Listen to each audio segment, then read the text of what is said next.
In this video, we're gonna be talking about the differences and the similarities between Turo and Hyrecar.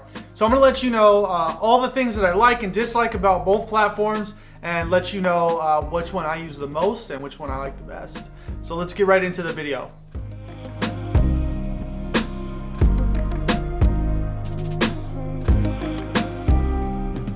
What is up, guys? This is Justin. Thank you so much for coming to this video. Well, today, like I said, we're gonna be talking about Turo, Hyrecar, which one is better, which one's more profitable. So we're gonna talk about the pros and the cons of both platforms. So I'm just gonna share with you guys what I like, what I don't like about both platforms. So let's just get right into it. Hyrecar. What I do like about Hyrecar is that they're more long-term rentals. The people renting out on Hyrecar, usually they're renting because they want to drive for rideshare. You know, Hyrecar is a place where people go that want to rent to drive for Uber and Lyft, and they come get these vehicles that are ready for Uber and Lyft. Inspections are passed, the vehicles are ready to drive, they're allotted that many miles. And so these people usually don't have a job or are looking for supplemental income, and so they're driving for Uber and Lyft. And so they're more likely than not to rent the car out for longer. So I've noticed that, you know, on Hyrecar, I get more long-term rentals, which means for me, less work, which I really love about Hyrecar because the main portion of work is dropping off and picking up vehicles, communicating with people before the drop off. So if someone has my car for a really long time, my work is done. I'm bringing in the money day by day. And so I really like the fact that Hyrecar is more long-term rentals. I like that on Hyrecar, I can rent my car out per day for more money. I rent my cars out on Hyrecar for $39 a day, and on Turo, I rent my cars out for $32 a day. So it's a little different. I make more money per day off Hyrecar, which is better, but you gotta think, and that is also another con, they're using more miles, and so they're paying for that. They're paying me a little bit more because I know that on Hyrecar, they're gonna go 300, 400 miles a day driving the car. And on Turo, usually it's not people that are using it for rideshare. It's more families on vacation, people visiting from town, people that have their car in the shop and don't have you know, a loaner car. Those types of things is usually what I see from people from Turo. I don't like that there's more miles being put on my car, but I do like that I get a little bit more money from it. So a con that I have for Hyrecar, and it could also be a pro, it depends on how you want to look at it, is that you have to get your vehicles inspected by Uber and Lyft, and they have to pass.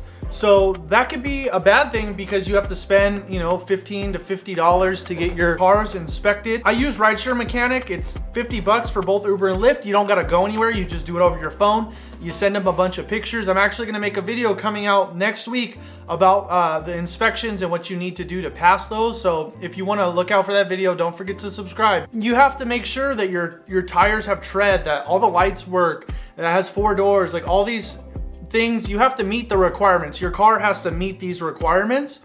And so that limits who can rent their car out on Hyrecar, because if you have a 2-door sports car, you can't rent your car out on Hyrecar. You're limited to Turo. So it can be a good thing because there's less competition. There's so many less people on Hyrecar because of the limiting factor. But if that's a car that you have, or you're looking for a car to buy, then that's something good. Because when I went to go purchase my car, there were things that I needed to check off. It needed to have 4 doors. It needed to have good tread on the tires. Everything needed to be good in working condition. And so if you're looking to get a vehicle, those things you might want to look out for. Write that list down. Watch my next video and we're going to be going over those things. So yeah, that can be a setback if you don't have that car, but it also can be a barrier to entry for some people, steering some people away and shrinking down the competition and giving you a leg ahead to rent your car out more often. There's one more thing that I don't like about Hyrecar, and that's their website. I'm just gonna be blank and honest, and their website sucks. Their app is kind of useless, but you know what? It works, and you can't complain. It loads really slow. There's not a lot of features. Like, it's really, like I've said before, it's just bare bones. Like, it's just like a bare minimum website to get the car rented. There's no features, there's no tracking. When your car is rented on Hyrecar, it just disappears. Like, it's off the website, it's rented out. And then when it comes back up on Hyrecar, it's back up. And most of the time people like want to rent on Hyrecar, like they want the vehicle today or tomorrow. So there's no warning. There's no renting the vehicle out in the future. It's like, I get it today and I'll bring it back when I'm done, and then it's back up, and then you wait until it's rented again. So I don't like that about Hyrecar. I wish I could schedule so I knew, I know that this car's coming back and I'm already prepared to rent it out to the next person. So that's something I don't like, but it's fine because when the cars are up, that's all that's available. And people tend to rent out the cars that are closest to them because obviously they don't have a vehicle. It could be good for the area that you're in. So that's another thing that I don't like about Hyrecar. So something that I like about Turo is the platform, the website, the app, like it's all like really integrated. I really love like all their features. You can set like pricing for, if they don't clean the vehicle, you can set a pricing charge. Like they can just leave it with trash in it, and they can add that to their rental, like clean up the car. You can add like prepaid fuel. Like they can bring the car back empty, but at the beginning of the trip, they can pay for a full tank of gas and they can bring it back with an empty tank, which is nice for them. And it's an upcharge, you can earn more money that way. There's different things. You can add deliveries. So if that's something you want to do to get more revenue, you can add deliveries. Their platform is very, very, very similar to like Airbnb. If you've used Airbnb, you'll see in there, there's a lot of similar features, but what's really cool and my favorite part is they have a calendar.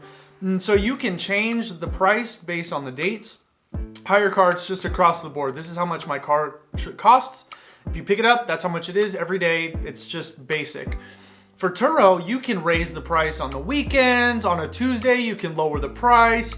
You can book out. I rented a truck on Turo for next week. We're gonna go buy a pallet of merchandise, and so you guys check out that video. It's coming pretty soon. We knew we were gonna have the truck, so when we were gonna go, it was ours. We didn't have to like worry about it. So that's something that's really nice. You can plan your rentals. People can rent when they're coming on vacation, and you can like fill in those gaps by lowering the price and do pricing strategy.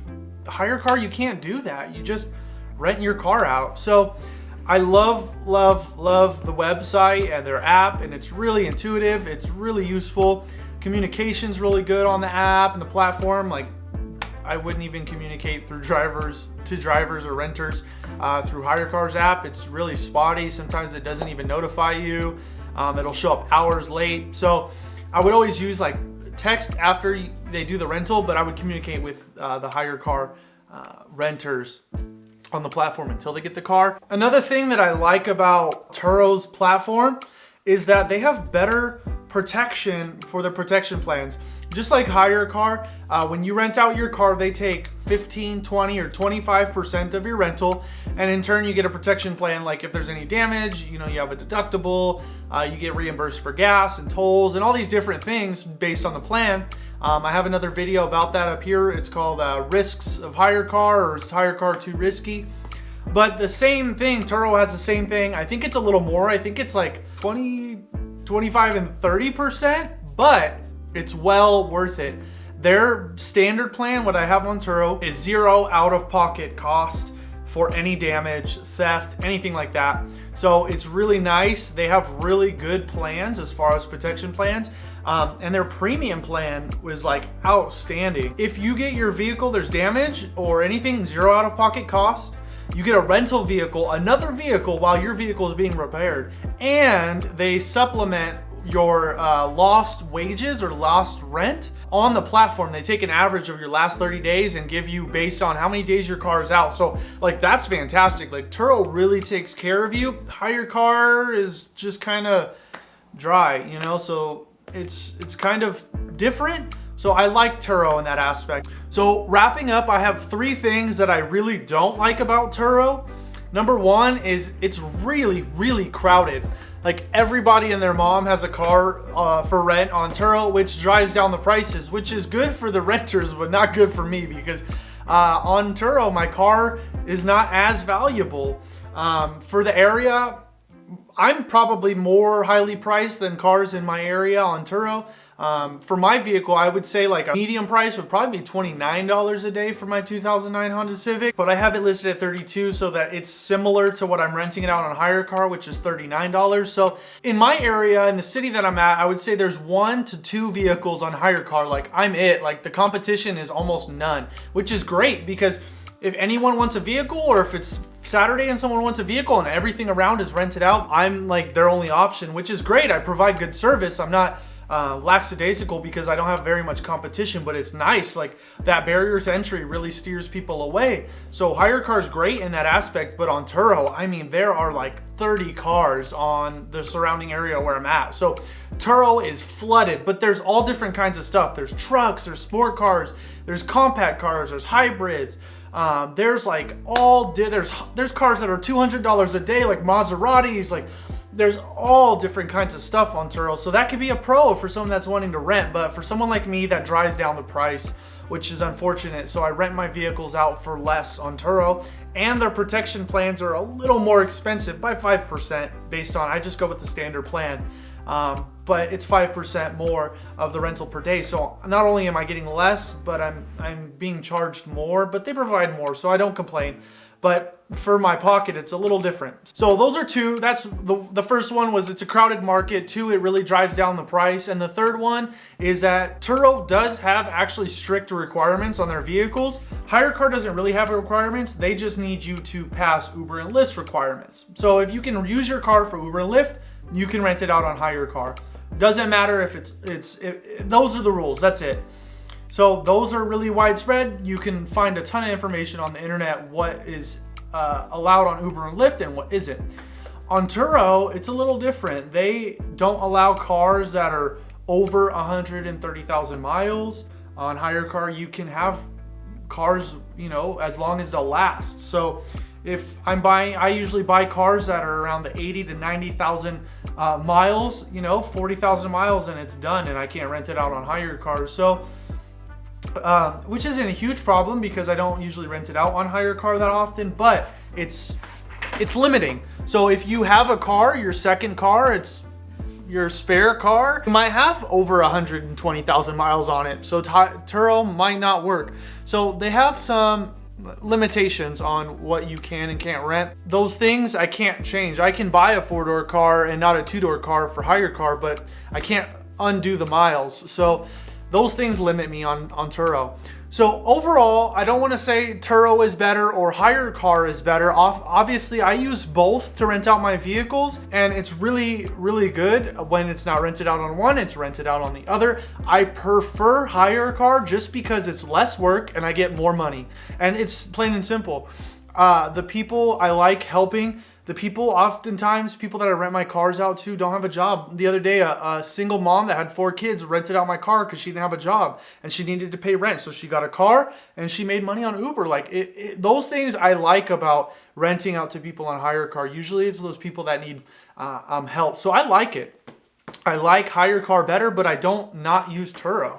So I want to say to you, I would say, if you were trying to decide between Turo or Hyrecar, that I would say if you can do both, do both. But it depends on your area, and it depends on your vehicle, and it depends on your preferences and how much you want to put in and how much you want to get out. So I would strongly urge you to look into both. If you can do both, do both. All right, guys, that's it for this video. Thank you so much for sticking out to the end. Well, I'm going to be finishing up this month of November with all about Hyrecar. If you guys want to leave a comment, let me know what kind of videos you want to see. More side hustle videos, more business idea videos, more videos about my businesses. Let me know. I want to make content that you guys want to watch. So thank you so much. Don't forget to press the like button, and I'll see you guys in the next one.